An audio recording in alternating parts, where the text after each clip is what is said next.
you all are fine and safe at your home. Now, do you remember in the previous video we have completed half of the unit 1, right? Half unit we have completed. So related to that, today we are writing some hard words in notebook. अभी मैं आपको जो board पे लिखवाऊंगी वो हम notebook में आज लिखने वाले हैं. उसके कुछ टर्म्स होते हैं ना, टर्म्स का मीनिंग हम लिखने वाले हैं, राइट? तो वो अच्छे से आप मेरे साथ साथ नोटबुक में लिखोगे. और उसमें हमने 10 वर्ड्स ऑलरेडी लिख लिए थे और उसके बाद nuclear family, single parent family and joint family की डेफिनेशन भी हमने लिखी हुई थी. And I told you to learn that definitions, तो आपको अच्छे से लिख लेनी है. आज जो मैंने आपको पहले before in the last video I told you that 10 hard words you have to learn, that we have already written in notebook. So that we will do revision and afterwards some new hard words also we will write. So if you have page, that empty page means 10 are written. अगर आपको दूसरी side जगह है तो आप वहीं पे लिख लेना, okay?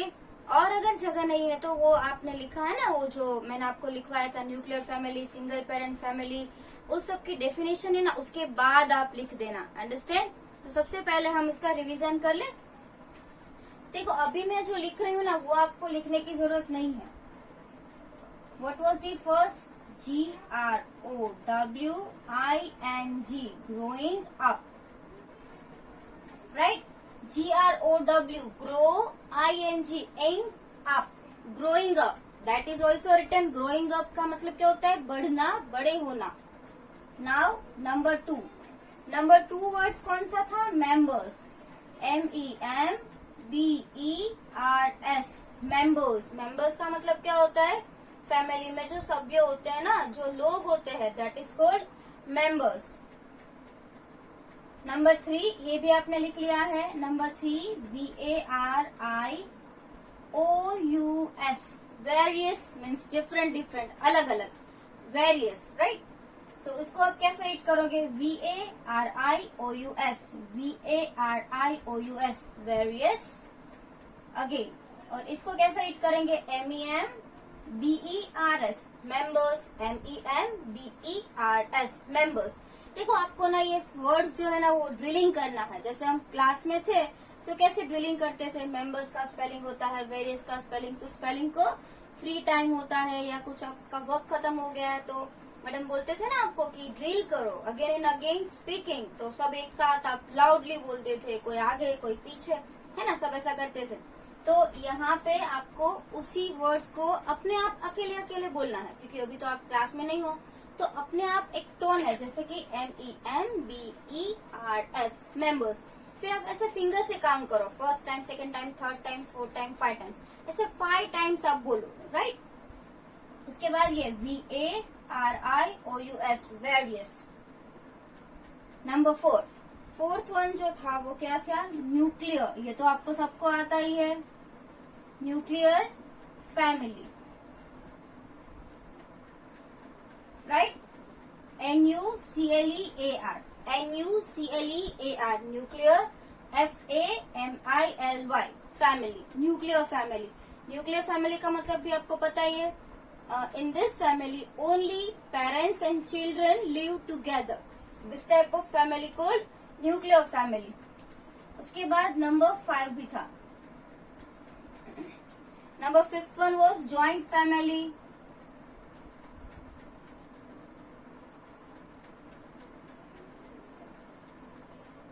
See, joint family also you know very well. What is the meaning of joint family?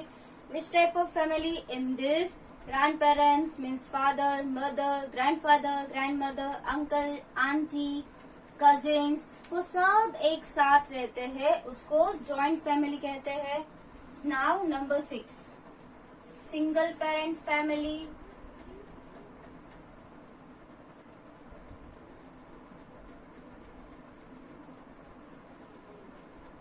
देखो ये जो सिंगल पेरेंट फैमिली था वो भी आपको पता है कि उस टाइप की फैमिलीज में या तो चिल्ड्रन जो है वो फादर के साथ रहते हैं या मदर के साथ रहते हैं, दोनों में से एक के साथ रहते हैं. उसके बाद 7th क्या था? Cousins, COUSINS, cousins. तो कजिन्स का स्पेलिंग भी आपको याद रखना है, COUSINS, कजिन्स। फिर आप ऐसे फिंगर भी रखते जाओ, जैसे मैं देखो मैं इसको 5 टाइम्स बोलूं, COUSINS, cousins. Second time COUSINS, cousins. Third time COUSINS, cousins. तो आप अकेले, जैसे मैं भी अभी अकेले अकेले बोल रही हूँ, राइट, तो आप भी ऐसे अपने आप ड्रिल करो तो ही आपको स्पेलिंग्स आएंगे। उसके बाद नंबर 8 भी मैंने आपको लिखवाया था, CHILDREN, children. Do you remember? ये स्पेलिंग भी आपने लिखा था। What is the spelling of children? CHILDREN। How to read? CHILDREN, children, right.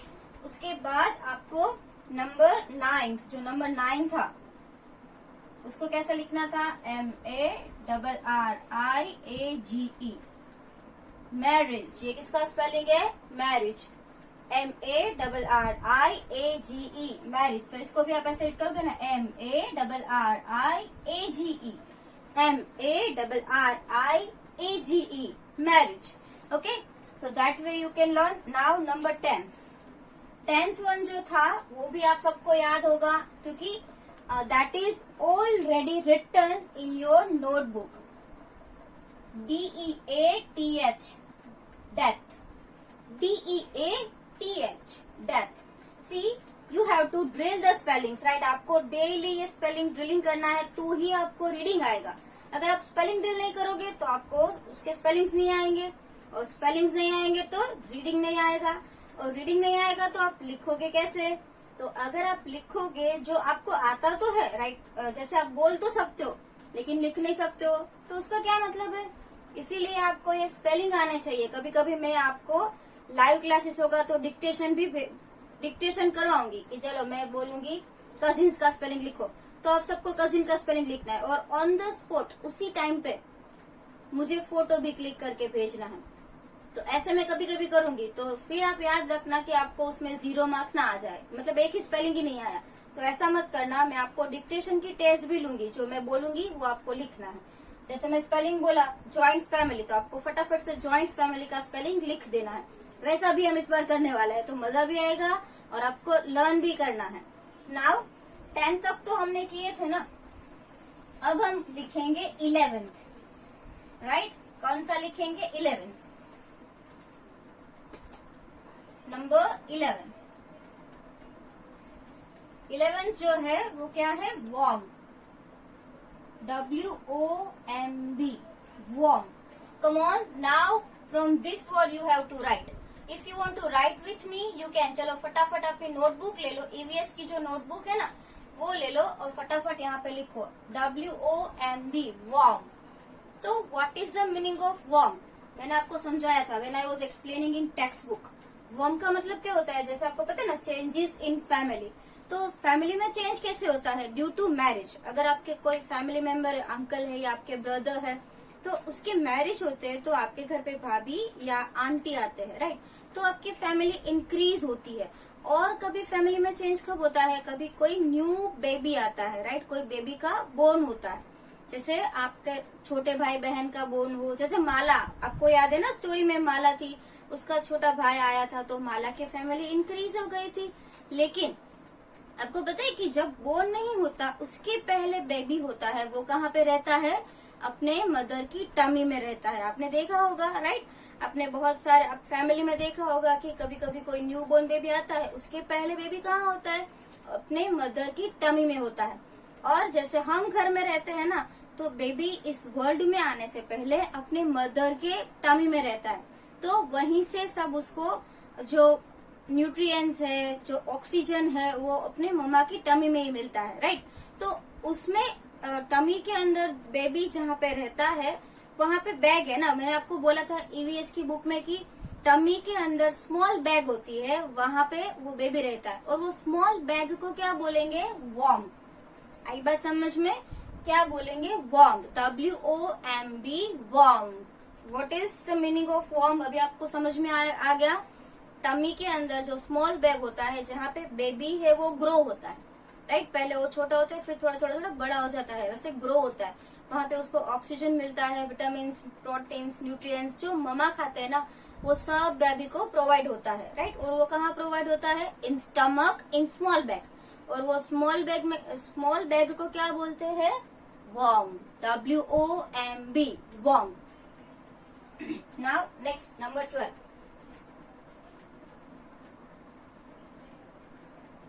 PRODUCE, produce.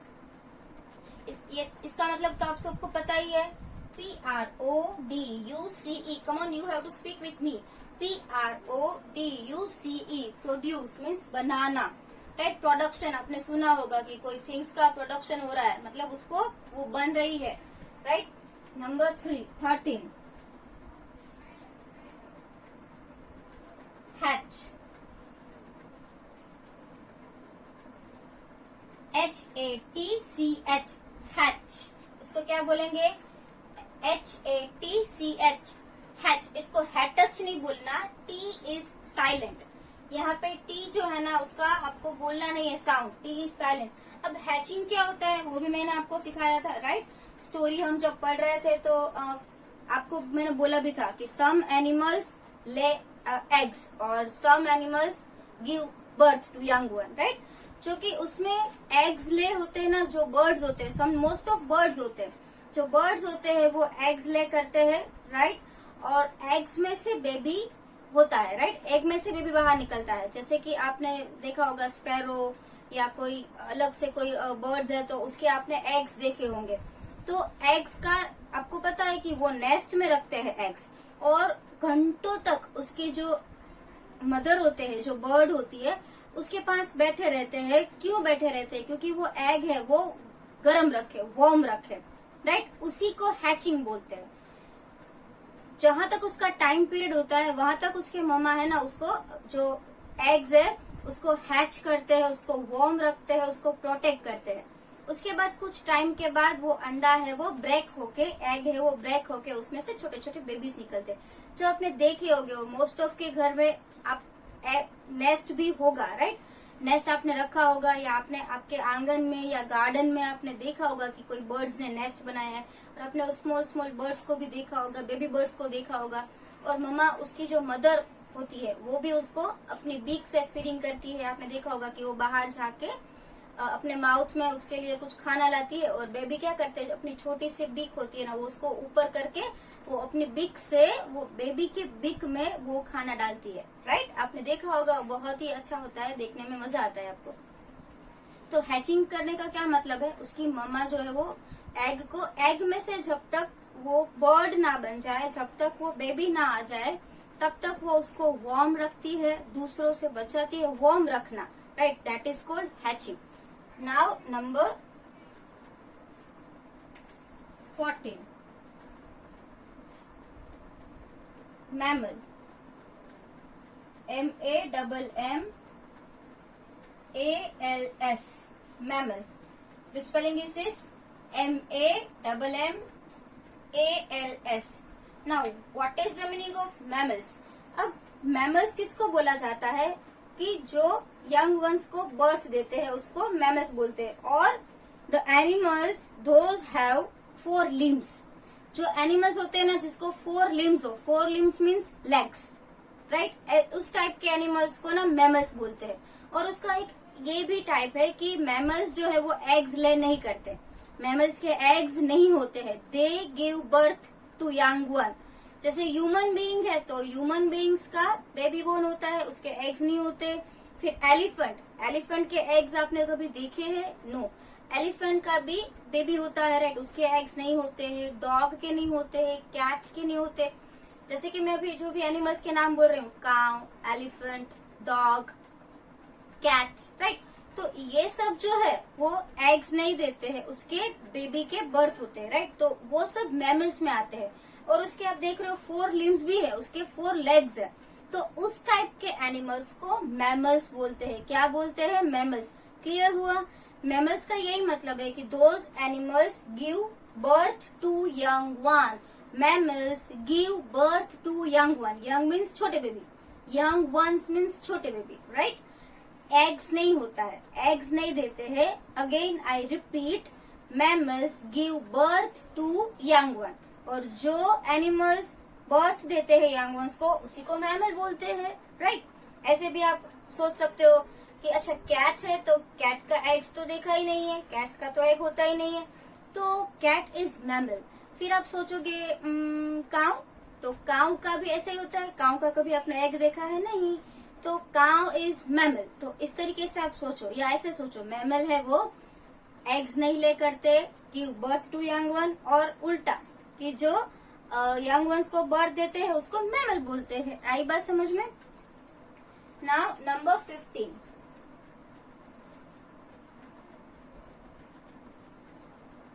number 15 is GESTA. What is this? GESTATION. Which word is this? Gestation. इसको कैसे बोलेंगे? Gestation. Gestation. Come on, again repeat with me. Gestation. Which word is this? Gestation. अब ये word भी आपको text book में आया था और वो भी मैंने आपको अच्छे से समझाया था। जेस्टेशन का मतलब क्या होता है? जैसे कि मैंने आपको समझाया था कि माला थी, उसकी मदर, उसने नोटिस किया था कि उसकी मदर का जो टमी था वो थोड़ा इंक्रीज हो रहा था। क्यों इंक्रीज हो रहा था? बिकॉज उसमें उसके स्टमक के अंदर, मतलब वॉम्ब के अंदर वो ग्रो हो रहा था। पहले वो छोटा था, फिर बड़ा होने लगा, तो इसलिए मम्मी का जो टमी था वो इंक्रीज होने लगा। सेम वे एनिमल्स में भी ऐसा ही होता है। पहले एनिमल्स के बेबी उसके स्टमक में होते हैं, वॉम्ब में होते हैं, तो छोटे होते हैं, राइट। फिर उसको अपनी मम्मा के साथ अटैच होते हैं, तो मम्मा जो खाते हैं उसी से उसको सब एनर्जी मिलती है, राइट। तो उसके अंदर मम्मी के जो स्टमक है, वॉम्ब है, उसके अंदर ही वो ग्रो होते हैं, बड़े होते हैं। तो उसमें ना कुछ 1 दिन 2 दिन में क्या बेबी स्टमक के अंदर बड़ा हो जाएगा? नहीं। 1-2 दिन में एनिमल्स में भी वो सीधा बड़ा हो जाएगा? नहीं, उसको टाइम लगता है। ह्यूमन बीइंग्स में ना कितने मंथ्स लगते हैं पता है आपको? 9 मंथ्स। बेबी जो है वो ग्रो होता है वॉम्ब में 9 मंथ्स तक। कितने मंथ्स तक? 9 मंथ्स। समझ में आ रहा है? तो ये जो 9 मंथ्स है ना बेबी के ग्रो होने का टाइम, उसको जेस्टेशन पीरियड बोलते हैं, जेस्टेशन बोलते हैं। क्या बोलते हैं? जेस्टेशन। जो टाइम होता है ना, दैट इज कॉल्ड जेस्टेशन। जब बेबी मम्मा के पास है उसको क्या बोलेंगे? जेस्टेशन। और वो जेस्टेशन जो होता है ना, वो डिफरेंट एनिमल्स में अलग अलग होता है, राइट। जैसे एनिमल्स में मैंने आपको बोला था कि 1.5 साल जितना, राइट, 15 to 18 मंथ्स, और कैमल में 13 to 14 मंथ्स, 13 से 14 महीने, मतलब 1 साल और उसके ऊपर 2 महीने, राइट। और एलिफेंट में तो पहले 1 साल गया, फिर 6 मंथ्स गया, उसके बाद तो 1.5 साल तक एलिफेंट का जो बेबी होता है वो अपनी मदर के वॉम्ब में रहता है। और ह्यूमन बीइंग में बेबी स्मॉल होता है तो 9 मंथ्स तक अपनी मम्मा की वॉम्ब में होता है। आई बात समझ में? तो ये आप जेस्टेशन का मतलब समझ में आ गया है। तो जेस्टेशन का मतलब होता है ना वो टाइम, जब तक बेबी है वो अपने मदर की टमी में, मदर के वॉम्ब में रहता है ना, उसको जेस्टेशन बोलते हैं। क्या बोलते हैं? जेस्टेशन। अब next 16, TWINS।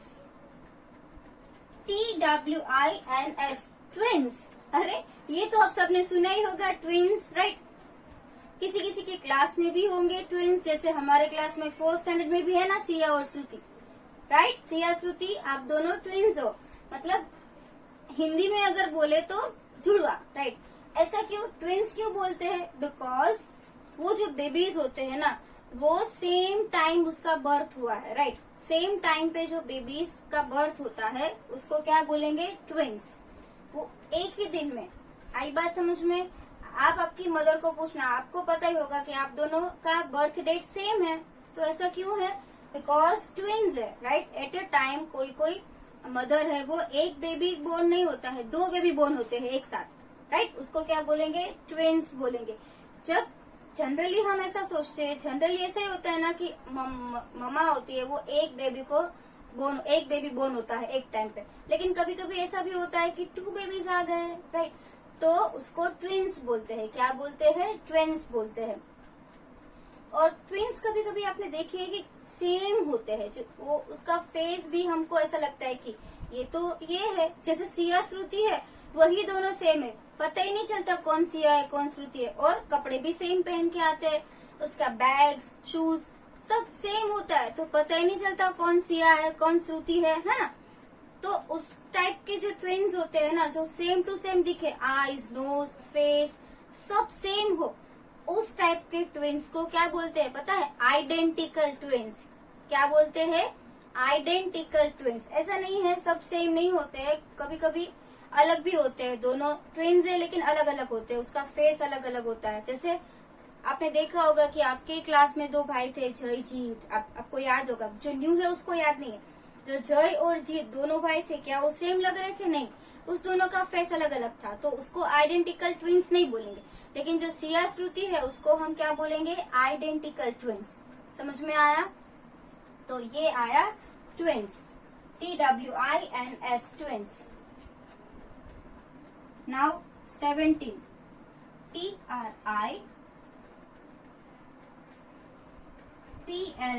TRIPLETS, TRIPLETS, triplets. What is this word? Triplets. Now what is the meaning of triplets? Now same, twins होता है तो 2 babies, triplets means 3 at the same time mama gave birth, or any animal or any birds, right? So that is called triplets. जो 3 baby एक साथ, तो उसको क्या बोलेंगे? ट्रिपलेट्स। 2 है तो ट्विंस और 3 है तो triplets. Generally most of animals जो होते हैं, जैसे कैट डॉग, तो एनिमल्स होता है ना, दे give birth more than 1 baby. उन लोगों में ऐसा होता है एनिमल्स में जो एक से ज्यादा बेबीज को बर्थ देते हैं। जैसे आपने देखा होगा कि डॉग है तो डॉग का जब पपी होते हैं तो एक नहीं होता, 2, 3, 4 आप देखते हो, right.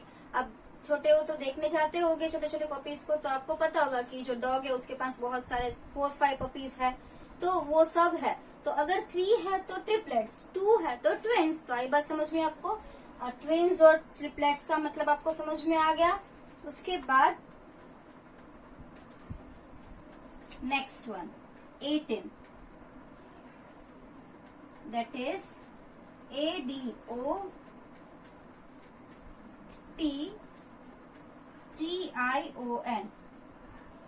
adoption, ADOPTION, adoption. Now what is the meaning of adoption?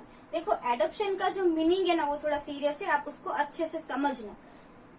Adopt, कभी कभी आपको पता होगा कि कोई बेबीज होते हैं, कोई बच्चे होते हैं, वो अकेले है, जैसे उसके मदर और फादर कुछ रीजन की वजह से साथ में नहीं है, राइट। कुछ रीजन ऐसे होते हैं जो कुछ बेबीज के फादर मदर नहीं होते, वो अकेले होते, तो क्या करना पड़ता है उन लोगों को, बेचारों को कुछ ऐसी प्लेस पे जाना पड़ता है, उसको क्या बोलेंगे पता है? ऑर्फनेज। क्या बोलेंगे? ऑर्फनेज, मतलब अनाथ आश्रम। आपने सुना होगा अनाथ आश्रम मीन्स जिसका कोई भी नहीं है, तो उसके लिए ना जो हमारी गवर्नमेंट होती है वो ऐसी इंस्टीट्यूट ओपन करती है, जैसे कि ऑर्फनेज है। और ऑर्फन बोला जाता है जो अनाथ बच्चे होते हैं, जिसके मदर नहीं है, फादर नहीं है, कोई भी नहीं है, उसका कोई रिश्तेदार भी नहीं है, तो बेचारे कहाँ पे जाएंगे, राइट। तो उसके लिए गवर्नमेंट है या नॉन गवर्नमेंट जो इंस्टीट्यूट होते हैं उसको ऑर्फनेज बोलते हैं, जहाँ पे ये अनाथ बच्चे होते हैं ना उसको रखा जाता है, राइट। अब जो पेरेंट्स होते हैं कभी कभी उसके बेबीज नहीं, आपने देखा होगा कि कोई पेरेंट्स है जिसके बेबीज नहीं होते, अब जिसको बेबीज चाहिए वो क्या करेगा? वहाँ पे ऑलरेडी अनाथ आश्रम है, ऑर्फनेज है, वहां से बेबी लेंगे, राइट। उसको जो लगेगा कि चलो मुझे ये एडॉप्ट करना है, मतलब वो लोग उसके रियल फादर मदर नहीं, आप समझ रहे हो मेरी बात, कि कोई फादर मदर है वो वहां पे जाएंगे तो देखेंगे कि वो सोचेंगे कि चलो मुझे बेबी यहाँ से इसको अडॉप्ट करना है, उसको लेके जाना है अपने पास, उसको संभाल के रखना है, उसको वैसे ही केयर करेंगे जैसे अपने सगे बच्चे की कर रहे हैं, राइट। तो वो उसको लेने जाते हैं तो उसको ऑर्फनेज बोलते हैं। क्या बोलते हैं? ऑर्फनेज। और उसको कुछ लीगल प्रोसेस होती है, वो ऐसे ही नहीं कोई भी जाएगा चलो ऐसे ही मुझे ये गर्ल पसंद आ गई या मुझे ये बॉय बहुत पसंद है, ये मेरे बच्चे जैसा है तो मैं उसको ले लूं, ऐसे नहीं। उसके लिए कुछ लीगल प्रोसेस होती है। किसके लिए? एडॉप्शन के लिए। उसको एडॉप्ट करते हैं, मतलब उसको लेते हैं अपने लिए, तो दैट इज कॉल्ड एडॉप्शन। और वो उसकी रिस्पॉन्सिबिलिटी लेते हैं कि आज से हम इसके पेरेंट्स से हम इसकी केयर करेंगे। तो उसने ना उस बेबी को एडॉप्ट किया। क्या किया? एडॉप्ट किया। आई बात समझ में? तो एडॉप्शन का समझ में आ गया आपको। तो पहले ये सारे वर्ड्स आप एक बार देख लो। मैं आपको 2 मिनट्स दे रही हूँ। If you want to write in notebook you can right.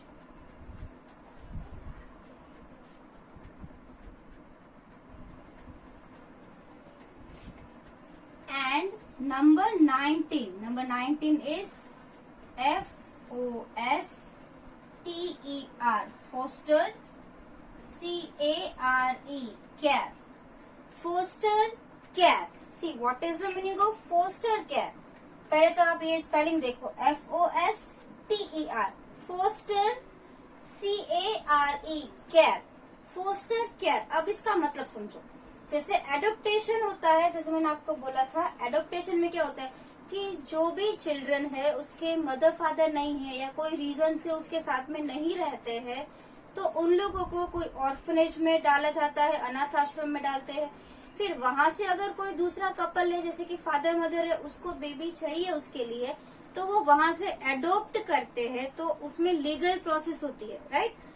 तो वो लीगली उस बच्चे को लेते हैं अपने लिए, केयर करने के लिए, साथ में रखने के लिए, तो उसको एडॉप्टेशन बोलते हैं। अब फोस्टर केयर का क्या मतलब होता है कि टेम्पररी कोई किसी के घर पे अगर बच्चा रह रहा है, जैसे लीगली नहीं, एडॉप्ट नहीं किया है कि चलो अभी ये मेरे साथ ही रहेगा, ये मेरा ही बेटा है या मेरा ही बेटी है, ऐसे नहीं। कुछ टाइम के लिए, जैसे जिस बच्चों के माँ बाप उसके साथ नहीं रहते हैं, सेम इसमें भी जिसके फादर मदर नहीं है या साथ में नहीं रहते हैं, या फोस्टर केयर में भी ऐसा ही, जिसके फादर मदर उसके साथ नहीं रहते हैं, वो बेचारे कभी ऐसा होता है, कोई फैमिली ऐसी होती है तो ऐसे बोलते हैं कि चलो जब तक तुम्हें अपने दूसरे फादर मदर या एडॉप्ट ना कर ले कोई दूसरे फादर मदर, तब तक तुम हमारे घर पे रहो। मतलब कुछ टेम्पररी, कुछ टाइम के लिए वो दूसरों के घर पे रहते हैं, तो उसको क्या बोलते हैं? They are under foster care. उसको बोलेंगे फोस्टर केयर। जो उसको उसका लालन पालन करते, मतलब उसका पोषण करते हैं, उसको खाना देते हैं, उसको उसकी जो नीड्स होती है वो फुलफिल करते हैं। उसके रियल पेरेंट्स तो है नहीं। जो एडॉप्ट करते हैं वो भी पेरेंट्स नहीं है, लेकिन कुछ टाइम के लिए, जब तक उसको कोई अपना नहीं मिल जाता तब तक वो उसकी केयर करते हैं। तो उसको क्या बोलते हैं? Foster care. क्या बोलते हैं? Foster care. तो जो फोस्टर केयर के लिए जो चिल्ड्रन रहते हैं किसी के घर पे, तो वो भी एक फैमिली मेंबर की तरह ही होते हैं। तो उसकी वजह से भी फैमिली जो होती है वो इंक्रीज होती है, राइट। और फिर ये फोस्टर केयर वाले जो बच्चे हैं उसको अपना फैमिली मिल जाए, कोई उसको एडॉप्ट कर ले, तो उसका फैमिली मेंबर वहां से डिक्रीज हो जाता है, और जो उसके फादर मदर बने हैं लीगली, जो एडॉप्ट कर रहे हैं, उसके फैमिली मेंबर बढ़ जाएंगे। आई बात समझ में? तो ये चैप्टर में यही है, फैमिली में इंक्रीज डिक्रीज कैसे होना, इंक्रीज कैसे होना, कैसे रहना, और बेबीज जो छोटे मैमल है, कौन से एनिमल्स है जो बेबी को बर्ड्स देते हैं, कौन से बर्ड्स है उसके एग्स होते हैं, राइट। तो ये चैप्टर में ऐसा ही है। तो ये जितने वर्ड्स हमने लिखे हैं 19 वर्ड्स, तो वो आपको 19 वर्ड्स लिखने हैं। और उसके बाद जैसे मैंने इसको समझाया है ना, तो आपको उसका मीनिंग पता होना चाहिए। मीनिंग मैंने आपको सबको समझाया है, और वो मीनिंग मैं आपको किस में देने वाली हूँ? पीडीएफ में बोर्ड पे लिखवाऊंगी। That already I have explain, मैंने आपको ऑलरेडी समझा दिया है। अभी मैं आपको पीडीएफ भेजूंगी, उसमें उसका मतलब है, उसका मीनिंग है, बट वो इंग्लिश में है, तो आपको रीड करके अच्छे से उसको समझना है। और ये वर्ड्स जो है वो आपको नोटबुक में लिखने हैं। अंडरस्टैंड? Thank you, bye.